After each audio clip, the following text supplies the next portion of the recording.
I guess this could get really dry real quickly, so I'll try to keep it as excited as I can here, given the lunch. So what we wanted to do, ultimately, is we want to create a duct standard that helps interoperability, okay? This came up quite a while back. I was at a meeting, it was an IFC meeting, brought together a bunch of people, and they said, you know, how can we create interoperability between applications? And what are you trying to do? And they said this, that, and the other thing. And I said, well, we already estimate, we can already manufacture, we can already do it in CAD. What are you really trying to do?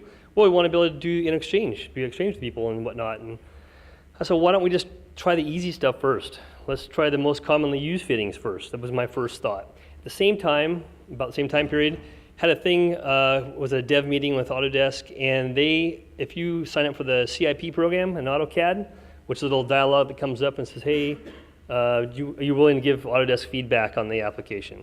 Well, if you do that, they keep track of your commands that you're using, okay? So to make the user experience better, they make things easier to find and quicker to use. So they know the next command you're going to use is most probably going to be this command. Why don't we put those two icons next to each other, that type of thing, okay? So I took these two ideas together of simplify and know what people are doing to come up with the idea of, well, we already know exactly what's being manufactured. And we know that because we've got all the manufacturing files, okay? So we can go to the people constructing ductwork, not people designing it, not people estimating it, actually building this stuff, ask for their files, okay? Send me your files for a 1-year period, and you send me your files, and we'll put them all together. And we did this in the United States, and we also did it in Australia.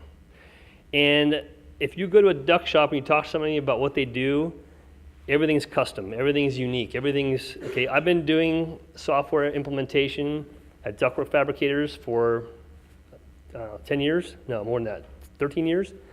And I can tell you they're not that unique, but I couldn't prove it, okay? So we basically had a study about it. So then some of the things we were trying to accomplish, we wanted to create interoperability between our own software, Ductwork, to CAD to send a file over to manufacture, because this CAD guy can change anything he wants to be able to take a Revit model, okay, so now Revit's on scene, we have to create Revit components. How do we know what to create? What do we call it? And what pressure class do we use for it? How long is it going to be? So we sought to answer these questions through the process that I'm talking about here. So our goal was to determine round, rectangular, oval, the specification, what connectors are used, because that affects the overall length of your ductwork, and some connections, materials being galvanized, black, stainless steel. In the manufacturing software, there's a certain unique custom ID for something. So a ductwork in the map software could be 3 different unique IDs. We all know that's one that's just called ductwork. Okay, for whatever reasons, there's 3 of them in there. So we look to standardize and use the best, most efficient one within the software program and only use one for interoperability as we're trying to exchange between company to company to be able to manufacture ductwork for somebody else, okay? So we looked to simplify what actual geometries are we looking at. The idea is if I want to send a file from me to you, and you don't have a clue what I'm going to send you because there is no standard. This goes back to the email I was talking about before. It's just a bunch of text, okay? You don't know how to manufacture that. I can call this thing a TDC. I can call it T period, D period, C period, and you have to interpret that digitally, and it's very hard to do. But if we look at the data set and look at what is the most commonly used name for TDC, what is the most commonly used name for ductmate? I'm going to love when I said that.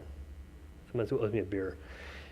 So there's standards that you can create for this. If you know what you're going to send somebody, they know what you're going to receive, you've just captured a lot of the ductwork. How much of that? How much is it? Is it 80-20 rule? Is it a 70-30 rule? Okay, that's what we sought out to solve between the two.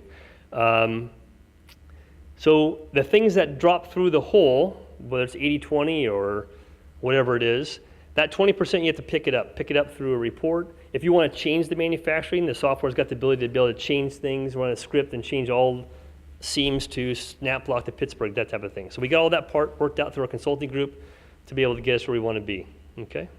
So some of the Some of the results. Not surprising, these are the most commonly used fittings, okay? You can wake up in the back there. No, I know it's not earth shaking.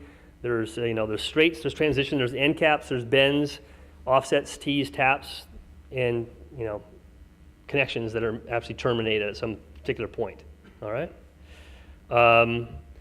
For the Australian that we looked at, 95% was picked up in the first 16 fittings, okay? And if you look at some of those fittings, a lot of them are duplicates. End cap, for example, there's an end cap with insulation with 3 different types on it. In the software, it's actually just 1. So now we're down to 13. 13 fittings in rectangular ductwork picks up 95% of all the ductwork being constructed based on the study, okay? The reason we go through this exercise is so that we can publish a standard and people can have confidence knowing that these are the fittings that people are using. These are the names of the fittings that are being used, and these are the construction standards that are being used on those fittings. And anyone here is willing to take a look at the data set to be able to look at it. The whole purpose is to create empirical data and base a standard off of that empirical data. All right? We did it in the United States, and we did it here in the actual software itself.